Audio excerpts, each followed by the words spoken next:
BTech, BBA మరియు MBA కోర్సులు 15+ years experience ఫ్యాకల్టీతో పాటు placement guarantee. Kishkindha university, Ballari. Operation Sindoor పేరుతో మిసైళ్ల వర్షం భారతదేశం కురిపిస్తుంటే పాకిస్తాన్ మౌనంగా ఉందా? ప్రతిఘటన అసలు చేయలేకపోయిందా?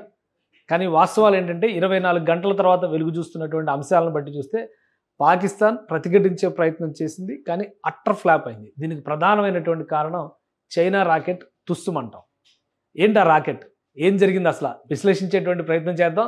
భారతదేశం కీలకమైనటువంటి కొన్ని స్థావరాల నుంచి ఆపరేషన్ సింధూర్ పేరిట 9 ప్రాంతాలని గుర్తించి ఎక్కడైతే టెర్రర్ అటాక్స్ జరుగుతున్నాయో, టెర్రర్ క్యాంప్స్ నడుస్తున్నాయో అక్కడే అటాక్స్ చేయాలనేటువంటి నిర్ణయానికి వచ్చింది. ఆ క్రమంలోనే హ్యామర్ మిసైల్స్ లాంటి వాటిని 24 మిసైల్స్ని భారత సైన్యం ప్రయోగించింది.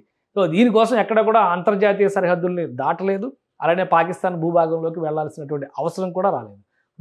మన భూభాగంలోంచే, భారత భూభాగంలోంచే ఈ మిసైల్ ఆపరేషన్ మొత్తాన్ని కూడా భారతదేశం కంప్లీట్ చేసింది. అయితే దీన్ని కౌంటర్ చేసేటువంటి క్రమంలో, రాడార్లు పసిగట్టేటువంటి క్రమంలో కొంత ప్రతిఘటన చేసేటువంటి ప్రయత్నం పాకిస్తాన్ నుంచి జరిగినట్టుగా తెలుస్తుంది. అయితే ఇది దాడి జరిగిపోయిన తర్వాత ప్రతిఘటన జరిగిందా లేదా అంతకంటే ముందే? ఎందుకంటే దాడి జరిగిన తర్వాత గస్తీ తిరుగుతున్నటువంటి భారతీయ యుద్ధ విమానాల్ని అడ్డుకునేటువంటి ప్రయత్నం చేసింది. అందులో ముఖ్యమైనటువంటి సుఖోయ్ విమానాలు, రాఫెల్ విమానాలు. అయితే సుఖోయ్ మీద ప్రయోగించేటువంటి క్రమంలో చైనాకి సంబంధించిన HQ-9 రాడార్ మిసైల్స్ని, అంటే ఒక విధంగా మిసైల్స్తో ఈ విమానాలను ధ్వంసం చేసేటువంటి ప్రయత్నం పాకిస్తాన్ చేసింది. అయితే అవి ఏది కూడా లక్ష్యాన్ని రీచ్ కాలేకపోయినాయి. యుద్ధ క్రమంలో జరిగేటువంటి ఈ ప్రక్రియలో ఖచ్చితంగా శత్రువు పంపేటువంటి అస్త్రాలని తప్పించుకుని వెళ్ళడం అనేది యుద్ధ విమానాలకు ముందుగానే శిక్షణ ఇచ్చేటువంటి అంశం. కాబట్టి ఒక్క యుద్ధ విమానానికి కూడా ఇసుమంత కూడా గాయం జరగకుండానే బయటపడినట్టుగా భారత సైన్యం ప్రకటించింది. దానికి కొన్ని ఆధారాలను కూడా రిలీజ్ చేసింది. ఇక చైనా అమ్మినటువంటి మిసైల్స్ గురించి ఇప్పుడు దేశవ్యాప్తంగా కాదు, ప్రపంచవ్యాప్తంగా చర్చ జరుగుతుంది. ఎందుకంటే ఇది HQ-9B అని అప్గ్రేడెడ్ వెర్షన్ కింద ఇటీవల కాలంలో ఈజిప్ట్కి కూడా ఈ మిసైల్స్ని చైనా విక్రయించింది. కానీ ఈ మిసైల్స్తో ప్రతిఘటించేటువంటి క్రమంలో ఎక్కడా కూడా భారత యుద్ధ విమానాల దరిదాపులకు కూడా ఇవి చేరినట్టుగా సంకేతాలు లేవు. వాటికి సంబంధించినటువంటి కొన్ని రేర్ వీడియో ఫుటేజెస్ను కూడా ఇండియన్ ఆర్మీ రిలీజ్ చేసింది. సో వీటన్నిటిని చూసి ఇంకొకటి, పాకిస్తాన్ సోషల్ మీడియాలో విపరీతంగా జరుగుతున్నటువంటి ప్రచారం, 10 విమానాలను కూల్చేసాం భారతదేశానికి చెందినటువంటి వాటిని ప్రచారం కూడా జరుగుతుంది. వాటిని కూడా ఆధార సహితంగా ఇండియన్ ఆర్మీ ఒక క్లారిటీ ఇచ్చింది. కానీ చైనా రాకెట్ తుస్సుమంది అనడానికి మాత్రం ఒక ఆధారాన్ని కూడా రిలీజ్ చేసింది. అది కూడా మనం ఒకసారి చూద్దాం. ఇది చైనా రూపొందించినటువంటి రాకెట్స్ నమూనా. ఇది ఎట్లా ఉంటుందంటే, ఇది ఒక యుద్ధ విమానం వెళ్ళేటువంటి క్రమంలో కానీ, ఒక మిసైల్ వెళ్ళేటువంటి క్రమంలో కానీ దాన్ని కౌంటర్ చేసేటువంటి రాకెట్ కింద దీన్ని చెప్తారు.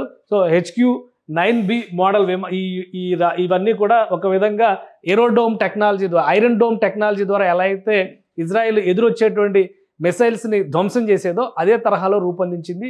దీనిపైన నాటో కూడా స్పెషల్ కోడింగ్ చేసింది. CHSA-9 అనేటువంటి పేరుతో వీటిని స్పెసిఫిక్గా కోడ్ చేశారు. ఇటీవల కాలంలో డెవలప్ చేసినటువంటి రెండవ ప్రపంచ యుద్ధం ముగిసి 70 ఏళ్ళు అయిన సందర్భంగా వీటిని ప్రత్యేకంగా చైనా పరేడ్లో డిస్ప్లే చేసింది. అప్పటి వరకు ఈ వెపన్ గురించి ఎవరికీ తెలియదు. కానీ పాకిస్తాన్ దగ్గర మాత్రం ఈ వెపన్ ఉంది. అది ఉపయోగించి కూడా నష్టాన్ని భర్తీ చేసుకోలేకపోయామనేటువంటి ఆవేదన పాకిస్తాన్ మిగిలింది. అందుకనే నిన్న ఒకే ఒక్క విమానం పాకిస్తాన్ గగనతనంలో చైనా వైపు వెళ్ళింది అనేటువంటి సమాచారం వచ్చింది. సో అక్కడ ఒక మీటింగ్ జరిగింది అనేటువంటి విషయం పైన కూడా చర్చ జరిగింది. ఇది పాకిస్తాన్ ప్రధానమంత్రితో చైనా బృందం జరిపినటువంటి చర్చల సారాంశం. యుద్ధం జరిగినటువంటి తీరు కావచ్చు, భారత్ చేసినటువంటి దాడి విషయానికి సంబంధించిన అంశాలు కావచ్చు, అలానే పాకిస్తాన్ ఫెయిల్యూర్స్ మీద కూడా ఇందులో రివ్యూ జరిగినట్టుగా సమాచారం ఉంది. అందులో కీలకమైనటువంటి అంశం ఏంటంటే, ప్రతిఘటనకు ఉపయోగించినటువంటి ఈ యాంటీ మిసైల్స్ టెక్నాలజీ మొత్తం కూడా విఫలమైనట్టుగా పాకిస్తాన్ భావిస్తుంది. దీనికి సంబంధించినటువంటి ఒక నమూనా రాకెట్ భారతదేశానికి దొరికింది. ఎలాగా అంటే, సరిహద్దుల్లో ఉన్నటువంటి పంజాబ్, రాజస్థాన్ ప్రాంతాల్లో ఈ మిసైల్స్ ద్వారా ప్రతిఘటన కోసం, అంటే పైన గస్తీ తిరుగుతున్నటువంటి భారతీయ విమానాలపైన ప్రయోగించినటువంటిది ఒక రాకెట్ అసలు పేలకుండా యథాతథ స్థితిలో రాజస్థాన్ సరిహద్దులో దొరికింది. ప్రస్తుతం దీన్ని భారత సైన్యం సేకరించింది. ఈ సేకరించినటువంటి దాన్ని డిఫ్యూజ్ చేసిన తర్వాత ఈ టెక్నాలజీని డీకోడ్ చేసేటువంటి బాధ్యతని DRDOకి అప్పగించారు. సో ఈ మోడల్ ఏదైతే ఈ మిసైల్ ఉందో HQ-9B మోడల్ని ఇప్పుడు DRDOలో డీకోడ్ చేస్తున్నారు. టోటల్గా దీని ఫ్రేమింగ్ ఏంటి, దీన్ని ఎలా తయారు చేశారు, దీనిలో వాడుతున్నటువంటి లేజర్ గైడెడ్ మిసైల్ టెక్నాలజీ ఏంటి అనేది తెలుసుకునేటువంటి ప్రయత్నాలు జరుగుతున్నట్టుగా సమాచారం. సో మొత్తం మీద భారతదేశ సరిహద్దుల్లో జరిగినటువంటి ప్రతిఘటన మొత్తం తుస్సుమంటానికి కారణం చైనా రాకెట్ను పాకిస్తాన్ నమ్ముకోవడమే అనేటువంటి మాట సోషల్ మీడియా అంతా కూడా కూడేకూస్తున్నటువంటి పరిస్థితి ఉంది. ఈ రాకెట్ టెక్నాలజీలో ఉన్నటువంటి ఫెయిల్యూర్స్ ఏ విషయంలో పక్కన పెట్టినా కానీ ఈ రాకెట్ టెక్నాలజీని ఏ విధంగా అధిగమించాలనేటువంటి విషయం పైన ఇప్పుడు DRDO కసరత్తు చేసేటువంటి అవకాశం ఉంది. దాని ఫలితాలని అధ్యయనం చేసిన తర్వాత అంతకంటే సమర్థమైనటువంటి ఆయుధాలని భారత సైన్యానికి అప్పగించేటువంటి అవకాశాలు ఉన్నాయి. సుమన్ టీవీలో మీ పర్సనల్ అండ్ బిజినెస్ ప్రమోషన్స్ కోసం కింది నెంబర్కి కాంటాక్ట్ చేయండి.